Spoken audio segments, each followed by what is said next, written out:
うららちなみにジェロニモは超人ではなく最初は人間という設定でしたね。どうも僕です。今日はチェイサーです。 JZ 系オイル漏れ修理最新版っていうことで、今まさにね、カムのオイルシールとか、クランクのオイルシール周りを交換してるとこなんですけど、この辺もねこう2巡目ぐらいになってくる。2巡目っていうのは2回目ね。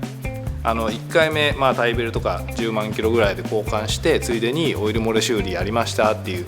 その1回目済んでもう2巡目2回目のオイル漏れぐらいになってくると、ちょっとね今までと違ったとこがオイル漏れしてくるケースがあるんですよね。そこがどこかと言いますと、じゃん、これなんですね。ここはねオイルポンプのリリーフバルブのキャップの部分ですね。ちょうどねクランクのオイルシールのちょっと上ぐらいにあるんですけど、そこから漏れてくるようになるんですよね。ここで意外と盲点で、うちでもここをやるようになったのは最近ですね。10年前だったらねここはオイル漏れしてくるようなとこじゃなかったんですけど、さすがに20年経ってくるとこっからもオイル漏れしてくるようになるので、最近うちではここのオーリングも、交換してるようにしてます。これがリリーフバルブってやつで、ここはリリーフバルブのスプリングですね。さすがにねこのスプリングマン、20年前のものです。はい、20年前のものなので、古くなりすぎると必殺技のデビルトンボーイ、キレが悪くなって全盛期ほどウルフマンをバラバラにすることはできないと思います。だから新品に交換します。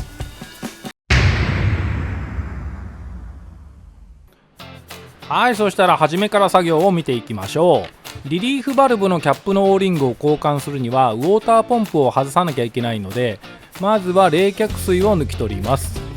エンジンブロック側のドレンコックもお忘れなく。ブロックの冷却水を抜いておかないとウォーターポンプを外した時にびっちょびちょになっちゃいますので、あらかじめ抜いておきます。冷却水が抜けたらラジエーターを取り外してエンジン前側の作業スペースを確保します。ラジエーターを外す際にはフィンを曲げないように注意してくださいね。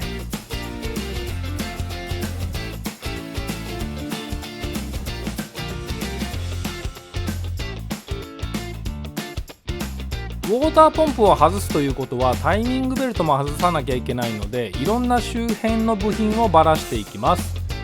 ファンベルト、ラジエーターのファンベルトのテンショナー、そしてクランクプーリーを外していくとタイミングベルトの全容が見えてきますね。外したファンベルトのテンショナーにはガタがあったので、後でベアリングを新品に打ち替えておきます。JZ 系のクランクプーリーのボルトはかなり硬く締まってますが、この特殊なインパクトで一発で緩めることができます。これは超便利なエアツールですね。クランクプーリーは時間が経つとクランクシャフトとくっついてしまうので、特殊工具を使ってクランクプーリーを取り外します。基本的にクランクプーリーには引き抜き用のネジ穴が掘ってあるので、それを使って徐々に引き抜いていきます。タイミングベルトが見えてきたらウォーターポンプ真下にあるオルタネーターを外していきます。オルタネーターは外しておいておくだけなので、コネクターはそのままにしておきます。ここのコネクターはねすごく脆いので、できるだけ外さないように作業します。そしたらいよいよタイミングベルトを外していきます。1番シリンダーの圧縮上支点を合わせておいてくださいね。漏れてる箇所を確認したらパーツクリーナーを使って隅々まできれいに洗浄しておきましょう。カムとクランクのオイルシールはもちろん VVT プーリーからも漏れているので、ここも合わせて修理していきます。この時点ではカムプーリーはタイミングベルトで固定されているので、その間にカムプーリーの固定ボルトを緩めておきます。あとはタイミングベルトのテンショナーを緩めればタイミングベルトは外れるんですが、今回は新品に交換しますが、タイミングベルトを再使用するときには回転方向をマーキングしておきましょう。クランクのギアプーリーにはストッパーがあるので、あらかじめ外しておかないとギアプーリーの刃が折れてしまう恐れがあります。ギアプーリーの刃が1本でも折れるとエンジンがかからなくなってしまうので、本当に注意が必要です。カムとクランクのオイルシールを外すときは、周りの構成部品を傷つけないように細心の注意を払って取り外していきましょう。あまり大きな傷をつけてしまうと、そこから漏れてくる場合があるので、本当に注意して作業してください。そしたらいよいよウォーターポンプを外していきましょう。ウォーターポンプは 10mm のボルトと 12mm のボルトで止まっているんですが、そのうちの4本の 12mm のボルトだけ色が違うんですね。なぜ違うかというと、そもそもボルトの素材が違って、鋳鉄製のエンジンブロックと馴染みが良い素材でできているので、取り付ける時に他のボルトと間違えないように注意してください。ウォーターポンプが外れたら、合わせ面のガスケットの残りカスを掃除して表面をきれいにしておきましょう。タイミングベルトのテンショナーもエンジンブロックに直接ついているので、このボルトはネジロックを漏れ止め剤代わりに使っておくといいでしょう。ネジロックは乾燥時間が必要なので、しばらくこのまま放置です。ここでワンポイントアドバイスです。カムとクランクのオイルシールを組み付けるときに、オイルシールのリップ部にこのようにグリスを塗っておくんですが、そこは当然大事なんですけど、オイルシール外側の当たり面も同様に大事なんですね。過去に一度だけあったんですけど、これは80スープラだったんですけど、うちでここのオイルシールを交換した2日後ぐらいに電話がかかってきて、サーキット走ってたらいきなりオイル漏れちゃったよ、どうなってんのって怒られちゃったことがあったんですね。でバラしてみたら、クランクのオイルシールがぶっ飛んで外れちゃってて、原因はケースないやつ、つまりエンジンのないやつでオイルシールが外れちゃって、そこからオイルが大量に漏れちゃったんですね。それ以来オイルシールの当たり面のグリップ力を上げるために僕が考えた技がこれです。当たり面の脱脂ですね。これだけで随分食いつきが良くなります。当然エンジン側も脱脂して、脱脂したところはあまり触らないようにして圧入していきます。そしたらオイルシールを打ち込んでいくんですが、ちょっとでも斜めに打ち込んでしまうと、それも内圧で外れちゃう原因になっちゃったりするので、できればそのサイズの専用の工具を用意した方がいいですね。谷口さんが使ってるこの工具は JZ 用なので、当たるまで打ち込めばオイルシールがちょうどまっすぐ入るようにできています。今は暖かいからいいんですけど、冬場はオイルシールがカチカチなので、ヒートガンなどで少し温めてから打ち込むようにしてます。あまりカチカチだと打撃でオイルシールが変形しちゃうことがあるんですよね。1個無駄にしちゃうよりは、一手間かけて確実な作業をすることをおすすめします。さて、いよいよ本命のオイルポンプのリリーフバルブのキャップを外していきましょう。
はいってな感じでオイル漏れ修理できましたね。あとはね、このお客さんのメニューは、エンジンマウント交換。エンジンマウントがへたってくると見えますかね、エンジンが結構傾いてるのが分かると思います。こうなってきたらね、まあそろそろエンジンマウントを交換した方がいいと思います。そうそう、最近ね、この手のオイル漏れの修理がすっごい増えました。 YouTube 見て、僕の同じような症状なので修理してくださいとか、あとね、遠方なんですけどちょっと顔出しにはいけないんですけど相談だけさせてくださいとか、そういう電話が来るようになって結構嬉しいです。はい、なんかやっててよかったなと思います。なのでね、これからもね、皆さんのこう日常でねクスッと笑えるような動画をねバンバン作っていきたいと思いますんでね、これからもタヌグッチャンネルぜひよろしくお願いします。今度はね、何しようかな、クランクプーリー緩めるインパクトあったじゃないですか。あれまあ大体ねあれで緩んじゃうんですけど、たまにね年に 2,3 回ねあれじゃ緩まないぐらい硬いやつがあるんですよね。そういう時はタヌグッさんどうやって攻略してるか、まあ今後の動画でねそういうこともご紹介していけたらなと思ってますんで、ぜひぜひチャンネル登録して、楽しみにしててください。それではまた。この番組はご覧のスポンサーの提供でお送りしました。